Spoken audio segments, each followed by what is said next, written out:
नमस्कार, आपका पसंदीदा कार्यक्रम मसला देख रहे हैं आप और मैं हूं आपके साथ ज्योति। लोकसभा चुनाव को लेकर के सियासी हलचल लगातार तेज होती जा रही है। जैसे जैसे चुनाव नजदीक आते जा रहे हैं, राजनीतिक पार्टियां अपने सियासी समीकरण बनाने में जुटी हैं। बात अगर हरियाणा की करें तो 10 लोकसभा सीट वाले इस राज्य में 10 सीटों पर भारतीय जनता पार्टी का फिलहाल कब्जा है और इस बार ये उम्मीद जताई जा रही थी कि बीजेपी और जेजेपी गठबंधन में चुनाव लड़ सकते हैं। लेकिन ये खेल अब पूरी तरह से पलटता हुआ दिखाई दे रहा है, क्योंकि इस बीच दिल्ली में हरियाणा बीजेपी चुनाव समिति की एक अहम बैठक हुई। ये बैठक हरियाणा भवन में हुई, जिसमें सीएम मनोहर लाल, प्रदेश प्रभारी बिप्लब देव, प्रदेश अध्यक्ष नायब सिंह सैनी, दूसरे दिग्गज नेता भी इसमें मौजूद रहे। बैठक में लोकसभा चुनाव को लेकर रणनीति बनाई गई और इस बैठक के बाद से खबर सामने आ रही है कि बीजेपी हरियाणा में सभी लोकसभा सीटों पर अकेले ही चुनाव लड़ेगी। और खबर यह भी सामने आ रही है कि सभी मौजूदा 9 सांसदों का नाम पैनल में शामिल है, जबकि अंबाला से रतनलाल कटारिया की पत्नी बंतो कटारिया का नाम तय किया गया है। अब ऐसे में सवाल यह है कि जो जेजेपी लोकसभा के लिए बीजेपी से उम्मीदें लगाई बैठी थी, उसका अगला कदम क्या होगा। वहीं दूसरी तरफ विपक्षी पार्टियां कांग्रेस और आम आदमी पार्टी की भी सीटों को लेकर स्थितियां भी साफ हो चुकी है। अब देखना यह होगा कि कब तक उम्मीदवारों के नाम को लेकर चल रही ये माथापच्ची खत्म होगी।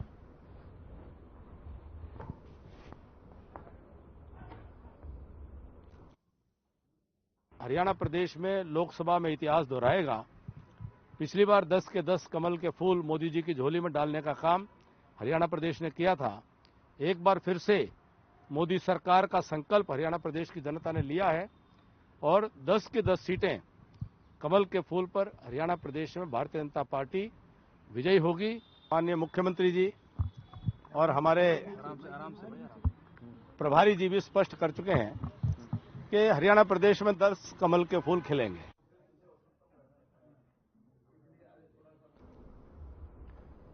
तो लोकसभा चुनाव नजदीक आ रहे हैं और सभी पार्टियां जो हैं अपने अपने सियासी समीकरण बनाने में जुटी है और इसी कड़ी में आज बीजेपी की अगर बात करें तो हरियाणा बीजेपी चुनाव समिति की बैठक दिल्ली में हुई और इस बैठक के बाद से पूर्व मंत्री रह चुके हैं बीजेपी के कैप्टन अभिमन्यु, उन्होंने ये इशारा किया कि इस बार 10 सीटों पर बीजेपी फिर से परचम लहराएगी। इसको लेकर के खबरें सामने आ रही है कि जेजेपी के साथ गठबंधन बीजेपी नहीं करना चाहती है लोकसभा चुनाव की सीटों के लिए।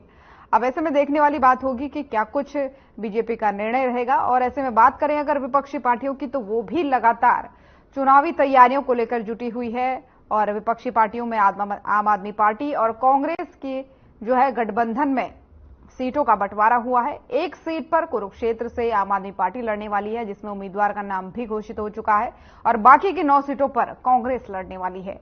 तो ऐसे में देखने वाली बात यह भी होगी कि क्या कुछ तैयारियां चल रही हैं। तो फिलहाल आज इस बैठक के बाद से यही कयास लगाए जा रहे हैं, यही खबरें सामने आ रही है कि बीजेपी सभी सीटों पर यानी 10 सीटों पर अकेले चुनाव लड़ने वाली है। तो लोकसभा चुनाव होने वाले हैं कुछ ही दिनों में और विधानसभा चुनाव भी जो है हरियाणा के हैं। तो ऐसे में पार्टियां जो है लगातार बैठकें कर रही हैं, रैलियां निकाल रही हैं और तैयारियां एक तरीके से पूरी कर रही हैं।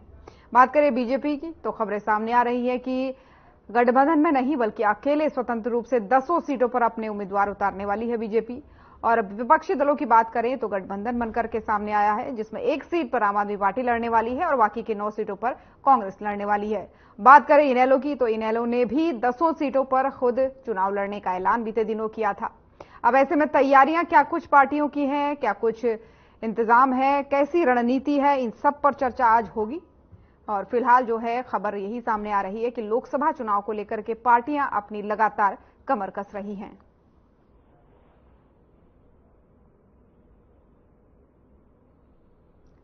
बैठक जो दिल्ली में हुई आज, हरियाणा बीजेपी चुनाव समिति की बैठक हुई। इस बैठक में लोकसभा चुनाव को लेकर के रणनीति बनी, चर्चा हुई और इस बैठक में मुख्यमंत्री मनोहर लाल, बिप्लब देव समेत कई दिग्गज नेता मौजूद रहे। प्रदेश अध्यक्ष नायब सिंह सैनी भी इस बैठक में मौजूद रहे और तमाम उनके साथ दिग्गज नेता जो बीजेपी के हैं वो भी शामिल हुए।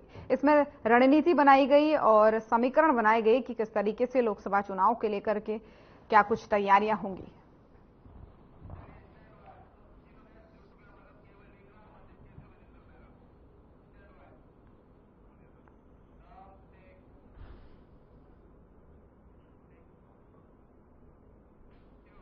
और इन सब मुद्दों पर आज चर्चा करेंगे। मेहमानों का पैनल हमारे साथ जुड़ चुका है। सबसे पहले तारुफ उनका आपसे करवा दूं।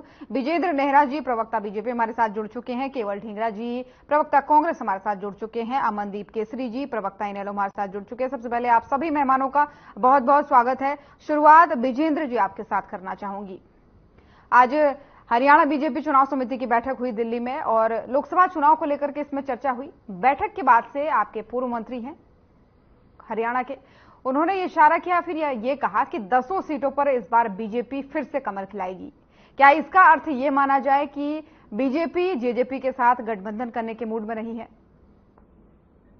देखिए ज्योति जी, भारतीय जनता पार्टी पहले की तरह हरियाणा प्रदेश की 10 की 10 लोकसभा सीटों को बड़े अंतर से जनता के आशीर्वाद से जीतने के लिए पूरी तरह से तैयार है।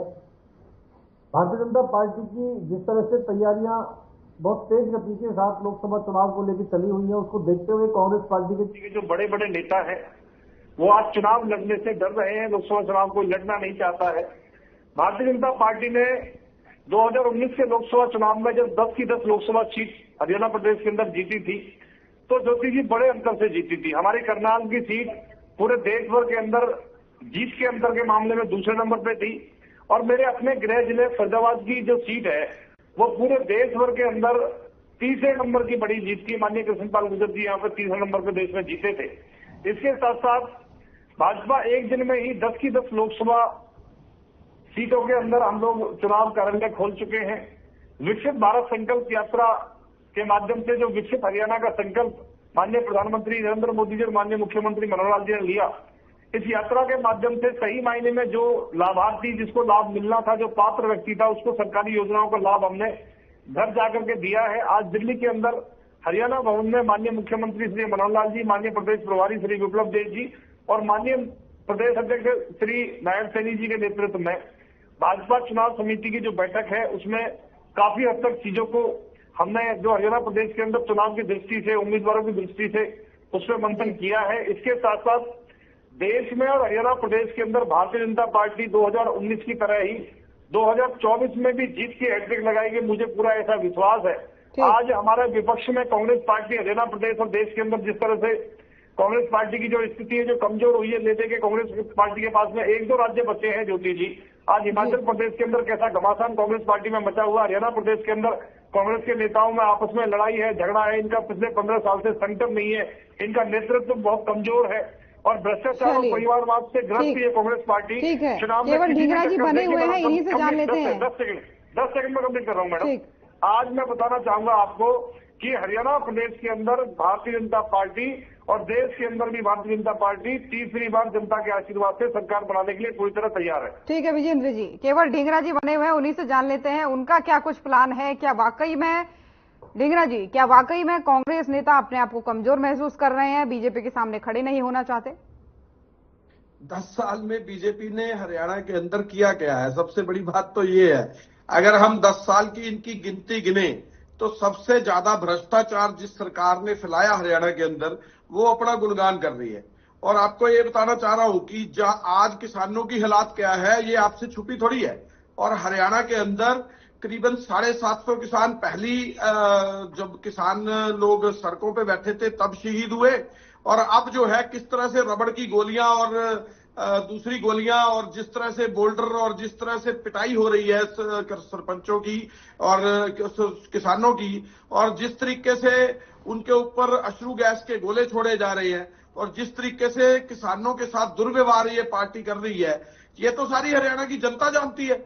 और दूसरी बात ये भी है, गठबंधन में आप सुनिए, गठबंधन में आप चुनाव लड़ने वाले हैं जिसमें से आपके खाते में 9 सीट आई है जिस पर आप उम्मीदवार उतारेंगे, तो आप कितने का नारा देना चाहेंगे? बीजेपी तो कह रहे भाई 10 हम ले आएंगे, आप कितने ला के आने वाले? नहीं, वो तो ये तो 10 में से 12 भी कह सकते हैं, क्योंकि मोदी जी ने कह दिया कि 303 नहीं अब 370। ये कहां से लाएंगे 370 जब 10 में से 10 हरियाणा में से है इनके पास, 25 में से 25 राजस्थान में है। अब वो बढ़ तो जाएंगी नहीं, तो जब बढ़ नहीं जाएंगी तो इनके 303 से 370 कैसे होगी? पहले तो ये जुमले जो है छोड़ने बंद करें। असल में ये है कि इन्होंने जो हालात किए हैं देश के 10 साल में, चाहे मोदी जी ने चाहे खट्टर साहब ने, उनकी हालात का मुआयना करें ना, फिर उसके ऊपर आकलन करें। जब हम हरातों की बात करते हैं तो आप सीटों की बात करते हो। सीट तो जनता देगी ना, तो जनता का क्या हाल कर दिया इन्होंने। आज देखिए, कोई भी एमएलए जो जीता हुआ होता है, वो कम से कम 1.5 लाख वोट से जीतता है, वोट से एमएलए अपनी लड़ाई लड़ता है और वो जीतता है।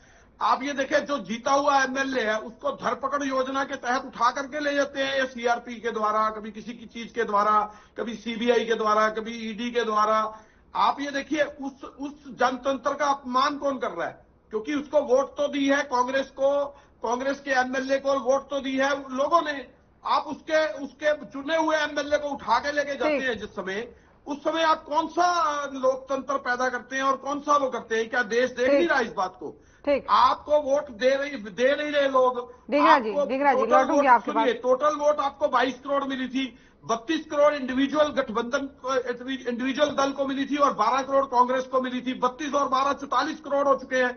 वो 44 करोड़ से 22 करोड़ जो वोट मोदी को मिली थी, ये डरे हुए हैं अंदर से। ये डर के कारण प्रक्रिया हो रही है, जो धरपकड़ योजना शुरू कर रखी है। तमाम सारे बातें, आरोप, सवाल जो आपने उठाए हैं, इनका जवाब लेंगे। बढ़ रहा है लगातार। सुनिए, और भी मेहमान हमारे साथ बने हुए हैं। अमनदीप केसरी जी हमारे साथ बने हुए, प्रवक्ता इनेलो। अमनदीप जी, आपसे जानना चाहूंगी, दोनों का आपने सुना, लोकसभा चुनाव नजदीक है, कोई गठबंधन में लड़ने को तैयार है तो कोई दावा ठोक रहा है कि भाई 10 की 10 सीटें हम दोबारा जीतेंगे। ऐसे में इनेलो भी इस बार 10 सीटों पर लड़ने की बात कर रही है, तो क्या कुछ तैयारियां हैं? जी, इंडियन नेशनल लोकदल की पूरी तरह से तैयारी है, और हमारा दल तो ऐसा दल है कि जो हमेशा जमीनी स्तर पर रहता है। हम कोई एसी कमरों में बैठने वाले दल नहीं है, या कोई दिल्ली में बैठे जिनको जमीनी हकीकत मालूम नहीं, वो दल नहीं है। हमारे नेता, हमारे कार्यकर्ता हमेशा चुनाव के लिए, किसी परिस्थिति के लिए तैयार रहते हैं। इंडियन नेशनल लोकदल बिल्कुल 10 की 10 सीटों पर ही चुनाव लड़ेगी, और लोकसभा चुनाव हमें जो अभी जीत की कितनी उम्मीद जता रहे हैं, कितनी सीटें ला पाएंगे? देखिए ज्योति जी, जीत की पूरी उम्मीद है। मैं उसका कारण बता दूंगा आपको कि भारतीय जनता पार्टी सत्ता में आई, और आप भी इससे सहमत होंगे, वो सपने दिखा करके किसानों की आय दुगनी होगी, जो देश के अंदर बढ़ती बेरोजगारी है, और हमारा देश पूरे विश्व में सबसे युवा देश है, तो सबसे ज्यादा यहाँ पर जो मांग थी वो रोजगार की थी। रोजगार देना तो दूर, इन्होंने जो नियमित रोजगार थे, सरकारी नौकरियां भी खत्म कर दी हैं। और तीसरी बड़ी चीज थी भ्रष्टाचार, और देश के अंदर बढ़ता कर्जा और काला धन, जिसके नाम पर ये 3 बड़े मुद्दे लेकर के नरेंद्र मोदी ने चुनाव लड़ा था। और आपने देखा होगा कि तीनों मुद्दे के आज हालात क्या है। आज किसान सड़कों पर है। कहां गए इनके 2022 में आय दुगनी करने वाले वादे? कहां गए स्वामीनाथन आयोग की रिपोर्ट लगाने वाले वादे? दूसरी बात यह है कि पूरे विश्व भर के अंदर सबसे ज्यादा युवा आबादी आज के दिन अगर कोई पलायन कर रही है तो वो भारत की आबादी है। आज युवा मजबूर है, चाहे वो 2 नंबर से बाहर जाए, इस देश को छोड़ने में लगातार मजबूर है। आपके सामने स्थिति है। तीसरी बात में जो करूंगा, जो काला धन की, जो ये कह रहे थे काला धन आएगा, हम देश पे कर्जा खत्म कर देंगे। आज कर्जा कई गुना ज्यादा बढ़ गया है। और मैं बधाई देता हूं माननीय सुप्रीम कोर्ट को। आप सुप्रीम कोर्ट की लगातार जो जजमेंट्स हैं, टिप्पणियां हैं, वो देश में न्याय स्थापित करने के लिए, लोकतंत्र स्थापित करने के लिए बहुत महत्वपूर्ण है, और वे करारा तमाचा है भारतीय जनता पार्टी के ऊपर। और ज्योति जी, सबसे अहम बात मैं बता दूं कि देखिए, जनता ने नरेंद्र मोदी को, भारतीय जनता पार्टी को चुना वो इसलिए कि वो राहुल गांधी को नहीं चुनना चाहती। राहुल गांधी को सत्ता देने का मतलब है कि बंदर के हाथ में पिस्तौल देने वाली बात है। और अभी भी भारतीय जनता पार्टी के साथी एक ही बात पर जोर देंगे, इनके नेता शीर्ष से लेकर नीचे तक एक ही बात पर जोर देंगे कि राहुल गांधी को सत्ता चली जाएगी। ये डर दिखा करके, तो जनता ये जानती है लेकिन कि राहुल का डर दिखा करके ये सत्ता ले जाते हैं, लेकिन इनको सत्ता देना और भी खतरनाक है। तो उनके पास हरियाणा में कम से कम एक ही जो विकल्प मौजूद बढ़ता है, वो इंडियन नेशनल लोकदल है। ठीक है विजेंद्र जी, आपने सुना दोनों को, स्पेशली अमनदीप जी को। भाई डींगरा जी का कहना है कि मुद्दों पर बात करो, हालातों पर बात करो, सीटों पर बात मत करो, क्योंकि ये कांग्रेस की वो नीति नहीं है। और अमनदीप साहब कहते हैं कि उनको पता है विकल्प कुछ है नहीं, इनेलो ही इस बार विकल्प है। देखिए ज्योति जी, निश्चित रूप से टीवी डिबेट में सभी प्रवक्ताओं को अधिकार है अपनी बात रखने का, कहने का, लेकिन केवल जी मेरे बड़े भाई हैं, उनका मैं बहुत सम्मान भी करता हूं। लेकिन केवल जी यहाँ बैठ करके ना इनेलो के प्रवक्ता, ना कांग्रेस के प्रवक्ता ज्योति जी चुनाव की तैयारियों को लेकर के ये कुछ नहीं बता पाए। मैं तथ्यों आंकड़ों के साथ में भारतीय जनता पार्टी की चुनाव को दृष्टि से, लोकसभा चुनाव की दृष्टि से क्या क्या तैयारियां हैं ये मैंने बताया। कितनी हमारी बैठकें हुई, लोकसभा चुनावों के हमने कार्यालय खोल लिए, किस तरह से हमारी यात्रा के माध्यम से जन जन को हमने फायदा पहुंचाने का काम किया। इसके साथ साथ आज हमने एक और बड़ा काम किया है। कांग्रेस पार्टी जब जब चुनाव हारती है ज्योति जी, ये हमेशा ईवीएम को दोष देते हैं। निश्चित रूप से 2024 के अंदर क्योंकि इनके पास नेतृत्व नहीं है, परिवारवाद भ्रष्टाचार के कारण कांग्रेस पार्टी की जमानत जब्त होगी, सब जगह ये चुनाव हारने वाले हैं। इसको पहले ही ध्यान में रख के आज देश भर के अंदर जो 100% मतदान केंद्रों की वीडियोग्राफी हो, इस मांग को लेकर के आज भाजपा के वरिष्ठ नेता श्री अश्विनी वैष्णव जी के नेतृत्व में भारतीय जनता पार्टी के जो नेता हैं वो चुनाव आयोग से मिले हैं कि जितने भी मतदान केंद्र पूरे देश भर के अंदर बने लोकसभा चुनाव को लेकर, सबकी वीडियोग्राफी कराई जाए, जिससे कि कांग्रेस पार्टी को ये कहने का मौका ना मिले जब इनकी जमानत जब्त होगी किसी भी तरह का इनकी गड़बड़ ईवीएम कोई हैक होने का उनसे आया है। दूसरा, भाजपा नेताओं ने आज चुनाव आयोग से एक मांग और भी की है कि मतदाताओं की सुविधा के लिए जो बहुमंजिला जो भवन होते हैं या जो हाउसिंग सोसाइटी होती है, जो 20-20, 25-25 फ्लोर की बिल्डिंग होती है, उसके अंदर भी मतदान केंद्र खोले जाए, जिससे कि उन लोगों को वही मतदान करने का अवसर मिले, क्योंकि शहरों के अंदर मतदान कम होता है, वो लोग निकलते नहीं है। इस कारण से वहां मतदान रहेगा तो हमारा वोटिंग परसेंटेज भी बढ़ेगा। देश भर की 80 सीटों के ऊपर भारतीय जनता पार्टी मंथन कर चुकी है। जल्दी ही भारतीय जनता पार्टी प्रत्याशियों की घोषणा भी करेगी। आज चुनाव समिति की जिस तरह से दिल्ली के अंदर भी एक बड़ी बैठक थी, इसके साथ साथ अब की बार 400 पार का जो नारा है वो माननीय प्रधानमंत्री श्री नरेंद्र मोदी जी ने दिया, और कांग्रेस पार्टी के जो राष्ट्रीय अध्यक्ष है मल्लिकार्जुन खड़गे जी, उन्होंने सदन के अंदर खुद अपने श्री मुख से कहा कि भारतीय जनता पार्टी 400 पार सीटें जीतने वाली है। मैं कहता हूं पूरे दावे के साथ में, जिस तरह से माननीय प्रधानमंत्री नरेंद्र मोदी जी ने कहा है, हमारे चुनाव की जो तैयारी है एनडीए मिलाकर के 400 से ज्यादा सीटें जनता के आशीर्वाद से, कार्यकर्ता की मेहनत से हम जीतेंगे। और इसी का परिणाम है ज्योति जी, इसी का परिणाम है कि आज कांग्रेस पार्टी के अंदर हरियाणा प्रदेश में, देश में एक ऐसी भगदड़ का माहौल है, सब लोग उनको छोड़ के भाग रहे हैं। आज मैं आपको आज मैं बताता हूं मैडम, हमने अपने संकल्प पत्र के लिए जनता से हमने सुझाव भी मांगने शुरू कर दिए हैं। जनता के माध्यम से हम सुझाव ले रहे हैं, हम जनता के बीच में जा रहे हैं, जनता से सुझाव ले रहे हैं, जनता के आशीर्वाद से चुनाव लड़ रहे हैं। ढींगरा जी बने हुए हैं। देखिए मैं कंप्लीट करता हूँ मैडम, आज कांग्रेस पार्टी, येलो पार्टी चुनाव की तैयारियों को लेकर कहाँ खड़ी है? ठीक है ढींगरा जी, ठीक है विजेंद्र जी, लौटूंगी आपके पास, चर्चा करूंगी आपसे, लौटूंगी आपके पास। ढींगरा जी, इनका क्या कहना है कि भाई आप तो खुद ही मानते हैं सदन में कि हम 400 के पार इस बार ले आएंगे, तो यहाँ पर कैसे नहीं मान रहे आप? नहीं, देखिए बात ये है कि ये डरते क्यों हैं? मोदी जी को डर क्यों लगता है अगर बैलेट पेपर से चुनाव हो जाए? क्योंकि जनता की मांग है, जनता की मांग है कि बैलेट पेपर पे चुनाव हो। मोदी जी वीवीपैट से हेराफेरी करते हैं, ये जनता की मांग है। वो कह रहे हैं कि वीडियोग्राफी इसीलिए करवा रहे हैं, कांग्रेस को जो है यकीन नहीं होता है, इसीलिए वीडियोग्राफी कराने की मांग की जा रही है।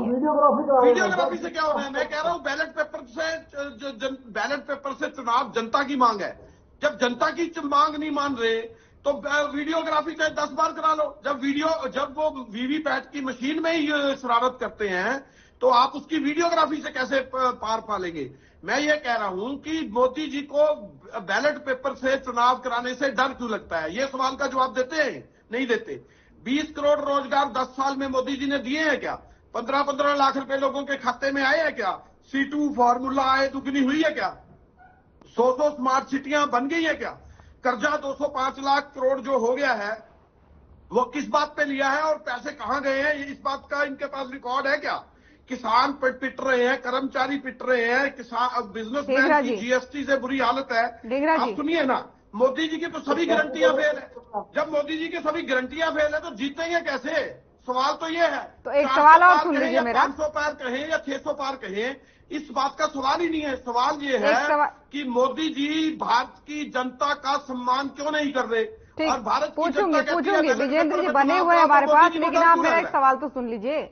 अमनदीप जी ने कहा था, इनेलो के प्रवक्ता जो हमारे साथ बने हुए, उन्होंने कहा कि भाई हरियाणा में कोई विकल्प ही नहीं जनता के पास। उनको डराया जाता है कि भाई अगर राहुल गांधी जी के हाथों में सत्ता चली गई तो फिर, उन्होंने एक अच्छा मुहावरा अजीब सा मारा, वो आपने सुना होगा, और अगर उनके पास वो मोदी जी को वोट नहीं देते हैं तो उनको लगता है कि कहीं राहुल गांधी जी सत्ता में ना आ जाए, तो उनके पास विकल्प कुछ नहीं है, अब विकल्प इनेलो ही है। ज्योति जी, सवाल ये इनेलो का नहीं है, सवाल ये है कि पूरे देश के अंदर जो लोकसभा का चुनाव हो रहा है वहां तो इनेलो अपने आदमी नहीं खड़े कर रही, वो तो हरियाणा के अंदर की बात है। मैं तो देश की बात कर रहा हूं। अगर देश की जनता बैलेट पेपर का चुनाव की मांग करती है तो इनको क्या दिक्कत है मोदी जी को? तो जब तक प्रदेश की बात नहीं करेंगे तब तक देश की बात तक कहां पहुंचेंगे? जहां तक इनेलो का सवाल है, एक सेकंड, जहां तक इनेलो का सवाल है, एक तो एमएलए सिर्फ अभी एक एमएलए से 10 एमपी की सीटों के ऊपर चुनाव लड़ भी ले तो क्या बनना है? मैं तो ये पूछ रहा हूं। सवाल तो ये है कि आज जो देश को 20 करोड़ नौकरी मिलनी चाहिए थी, क्या मोदी जी ने दी है? अगर 15-15 लाख रुपए का लोगों के खाते में आए हैं, C2 फार्मूला आय किसे दुगनी हो गई है क्या? क्या उससे 100 स्मार्ट सिटियां मोदी जी ने बना दी है क्या? कर्जा 205 लाख करोड़ नहीं हो गया जो 55 लाख करोड़ था 2014 में? क्या किसान पिट नहीं रहे सड़कों के ऊपर? क्या कर्मचारी दुखी नहीं है क्या? अग्निवीर योजना बना दी है, जो फौज की भर्ती है उसको बंद नहीं कर दिया क्या? जीएसटी के जो मार पड़ रही है लोगों पे टैक्स की, वो क्या इतनी बुरी नहीं है कि आप कितने तरह का जीएसटी लगा रखा है देश के अंदर? आप मोदी जी की गारंटी कौन सी है? तो सारी फेल हो रखी है। जब मोदी जी की गारंटियां ही फेल हो गई तो एक मुद्दा बचा इनके पास वीवीपैट से चुनाव कराने का। अगर ये जनता को बैलेट पेपर से चुनाव कराएं तो मोदी जी तो घुटनों पे आ जाएंगे। मोदी जी के पास बच्चा क्या है? ठीक है अमनदीप जी, ठीक है धीरज जी, लौटूंगी आपके पास, समय कम है मेरे पास। अमनदीप जी जवाब दीजिए इनकी बातों को। भाई एक एमएलए के दम पे आप क्या सोच रहे हैं? 10 सीटें लड़ लेंगे?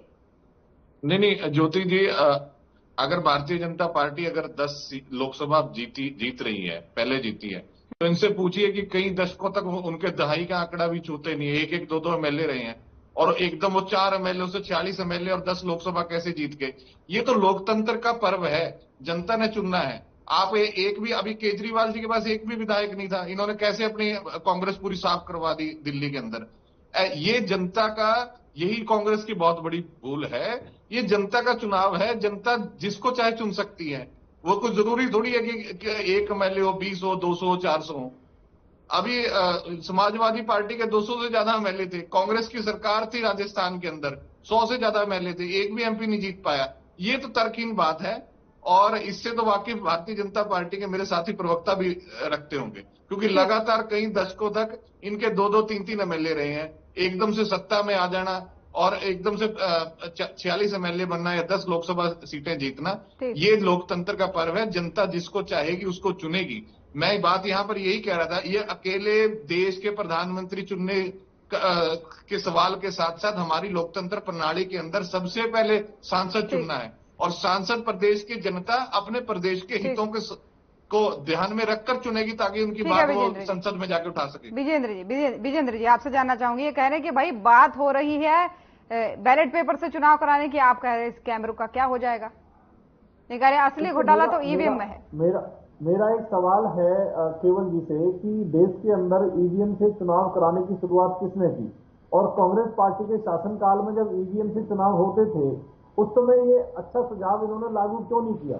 इसके लिए जवाब उनको देना चाहिए और अगर नहीं कर पाए तो देश से माफी मांगनी चाहिए। वैसे भी कांग्रेस पार्टी हर चीज के लिए दोषारोपण करने का काम करती है। देखिए चुनाव की कोई तैयारियां है नहीं, देश में कोई नेतृत्व है नहीं। अभी मेरे साथी अमनदीप जी ने जिस तरह से बताया कि राहुल गांधी जी के हाथ में देश सत्ता जाने से भी सपने में भी डरता है कि बंदर के हाथ में उस्तरा, ये उदाहरण एक तरह से सटीक बैठता है, क्योंकि राहुल जी के अंदर उस तरह की परिपक्वता नहीं है जो एक नेता के अंदर होनी चाहिए। ये इनके नेता हैं, तो देश डरता है कि राहुल गांधी जी एक भयंकर सपने की तरह हैं, तो उनको तो कोई वोट देने से रहा, तो इनका नेतृत्व कमजोर है। एक परिवार की पार्टी है कांग्रेस पार्टी और भ्रष्टाचार में सारे नेता इनके डूबे हुए हैं। संगठन हरियाणा प्रदेश के अंदर भी नहीं है इनका, देश के अंदर भी नहीं है। ले देखे 1-2 राज्यों में सरकार बची है, हिमाचल प्रदेश के अंदर भी कभी भी सरकार इनकी वहां से जा सकती है। ये तो आने वाला समय ही बताएगा, आने वाले चुनाव ही बताएंगे कि जनता किसको लाना चाहती है सत्ता में। फिलहाल समय की कमी है। आप सभी मेहमानों का हमारे साथ जुड़ने के लिए बहुत बहुत धन्यवाद। तो लोकसभा चुनाव में अब कभी समय बचा है, ऐसे में सभी पार्टियां अपनी तैयारियों में जुट गई है। बीजेपी ने ऐलान कर दिया है कि भाई 10 की 10 सीटों पर वो अकेले चुनाव लड़ेंगे। जजपा के साथ इस बार गठबंधन में चुनाव नहीं लड़ेंगे। और विपक्षी पार्टियों की बात करें तो आम आदमी पार्टी और कांग्रेस का गठबंधन हुआ है, जिसमें 1 सीट पर आम आदमी पार्टी लड़ेगी और 9 सीटों पर कांग्रेस लड़ने वाली है। तो आज के मसले में इतना ही। नमस्कार।